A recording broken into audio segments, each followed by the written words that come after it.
শুনে নিন। আপনারা কি জানেন ওই কবর কটা কথা বলে? শুনে নিন। কবর কবর চারটে কথা বলে। আমার গাড়ির সামনে একটা বোর্ড লাগানো আছে, দেখবেন। গাড়ির ওই বোর্ডটা পড়লেই বুঝতে পারবেন। আমি যেখান থেকে যাই, পুলিশ অফিসাররা জানেন।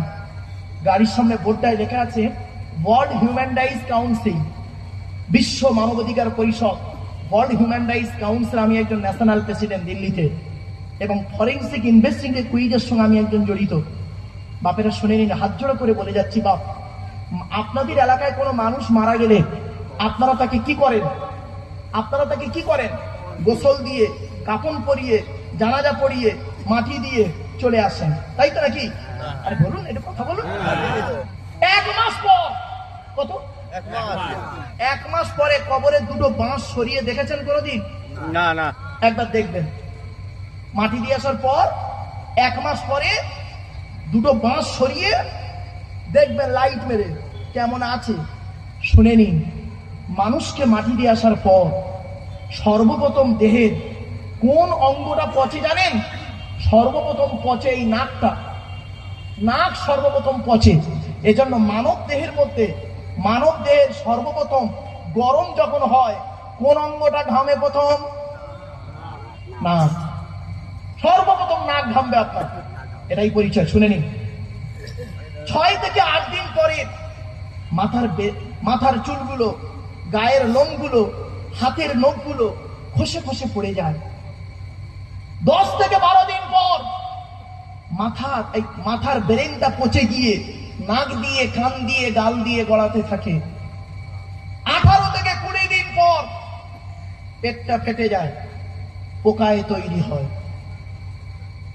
1 মাস পর সমস্ত চামড়া মাংস পোকায় খেয়ে নেয়, ফ্রেমটা পড়ে থাকে। 3 মাস পর হাড়গুলো আলাদা হয়।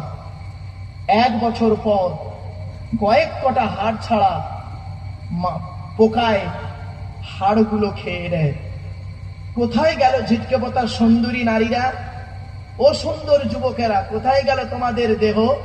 মাটির দেহ মাটি হবে, পুড়ে হবে ছাই। এ দেহ পচা দেহ, গরব কিসের ভাই? বাড়ি থেকে ভাববেন, আমার ওয়াজ বাড়ি থেকে ভাববেন। এজন্য কবর, মা বোনেরা শুনে নিন, মায়েরা বোনেরা, বাবাজিরা শুনে নিন, আল্লাহ ছাড় দেয়, ছেড়ে দেয় না। আগামী বছর এই জলসা যদি হয়, এখানে কেউ থাকবেন কি থাকবেন না কোনো গ্যারান্টি নেই, ঠিক না বেঠিক? শুনে যান, শুনে যান একটু। কবর 4টে কথা বলে। কটা কটা কটা? 1 নাম্বার কবর বলে, আমি কবর, দরজা জানালা ছাড়া ঘর। আমার কাছে দরজাও নেই, জানালা নেই।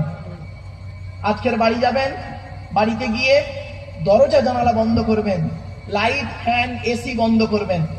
24 ঘন্টা থাকার পরে বুঝতে পারবেন কবর কি জিনিস। 2 নাম্বার কবর বলে, আমি কবর, সাপ বিচে পোকামাকড়ের ঘর। সাপ বিচে পোকামাকড়ের ঘর।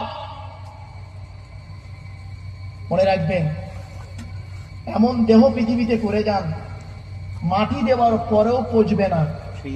মাটি দেওয়ার পরেও পচবে না, টাটকা থাকবে কবরে। শুনে নিন, কয়েক ফোঁটা দেহ মাটি পচে না, টাটকা থাকে। 1 নাম্বার হলো নবীদের দেহ মোবারক, মাটি খেতে পারে না, টাটকা থাকে, জোরে বলো। 2 নাম্বার শহীদানদের দেহ মোবারক, মাটি খেতে পারে না, টাটকা থাকে, জোরে বলো। 3 নাম্বার মোকাম্মাল কোরআনে হাফেজের দেহ। মোকাম্মাল কোরআনে হাফেজের দেহ। বাবাজিরা শুনে নিন, মা বোনেরা শুনে নিন, পেট থেকে যদি আল্লাহ একটা বাচ্চা দেয়, ওই একটা ছেলেকে কোরআনে হাফেজ করাবেন। শুনে রেখে দিন, যে ছেলে কোরআনে হাফেজ হয়, তার বাপ আর মায়ের মাথায় কিয়ামতের মাঠে ইমান যদি নিয়ে তারা মরে, নূরে টুপি আল্লাহ পরাবে, জোরে বলো। হাফেজের দেহ, মোকাম্মাল কোরআনে হাফেজের দেহ, মাটি খেতে পারে না। জ্বলন্ত প্রমাণ একটা দিচ্ছি আপনাদেরকে, শুনে নিন। আমাদের পাশের দেশটার নাম কি? বাংলাদেশ। ওখানে একটা জেলার নাম কুমিল্লা, নাম শুনেছেন? কুমিল্লা, কুষ্টিয়া, ব্রাহ্মণবাড়িয়া আছে, পাশাপাশি জেলাগুলো। আমি বাংলাদেশে গিয়েছি বহুবার। কুমিল্লা জেলাতেও বহু সভা করেছি। কুমিল্লা জেলার সত্য ঘটনাটা শুনে নিন, ছোট্ট 1 মিনিটের মধ্যে বলবো, টাইম পাস করবো না। ছেলেটির বয়স 14 বছর। কত কত কত?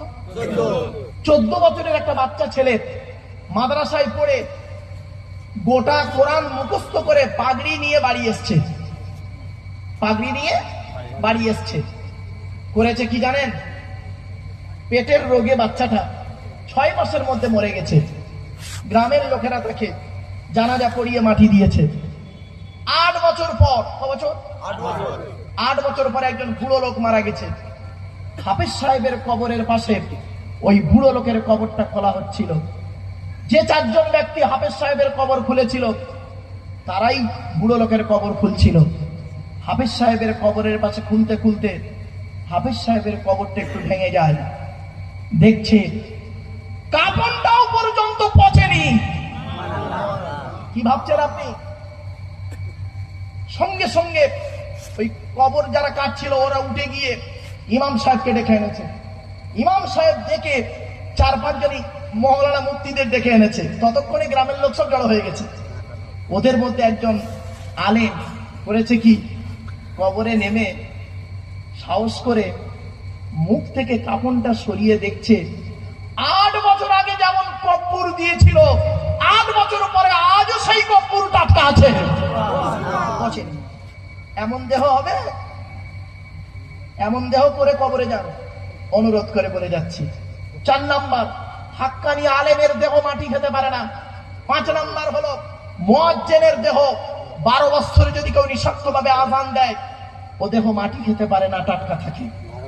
কিন্তু বাবা আমরা এই 5টাই হতে পারবো না, 5টাই হতে পারবো না। নবী হতে আমরা পারবো না, ঠিক না বে ঠিক? নবী হয়ে গেছে, শেষ নবী। 2 নাম্বার, শহীদান হয়ে মরতেও পারবো না, ঠিক কিনা বলেন? কপালে কার কি আছে জানি না। 3 নাম্বার, মুকাম্মাল কোরআনে হাফেজ হয়ে মরতে পারবো কিতে জানি না। 4 নাম্বার, হাক্কানি আলেম হয়ে মরতে পারবো কিতে জানি না। 5 নাম্বার, মুয়াজ্জিন। মসজিদ তো একটা হয় গ্রামে, আর মুয়াজ্জিন কটা হয়? একটা হয়ে গেল। তাহলে আমরা কি নিরাশ? না। শুনে নিন, আর একটা পয়েন্ট আছে। বক্তব্যের শুরুতেই আমি আপনাদেরকে হাতে ধরে ক্ষমা চেয়ে বলেছিলাম, সেটা হলো কি, হালাল খানেওয়ালা মানুষের দেহ, হালাল খানেওয়ালা মানুষের দেহ মাটি খেতে পারে না, টাটকা থাকে। বাপেরা, অনুরোধ করে আপনাদের বলে যাচ্ছি, হারামের বিরিয়ানি ভাতের থেকে হালালের ডাল ভাতটা ভালো। মা বোনেরা, কবর কাউকে ছাড়বে না। মনে রাখবেন, চোখ দুটো বন্ধ হয়ে গেলে সব শেষ। আপন বলে কেউ নেই, সকলে ফেলে চলে আসবে আমাকে আপনাকে। তাই একটু এখানে বসে একটু ভাবুন, একটু ভাবুন বসে। চলুন এগিয়ে যাচ্ছি। এতক্ষণ আমি আপনাদেরকে আল্লাহ সম্পর্কে ধারণা দিলাম 1.5 ঘন্টা।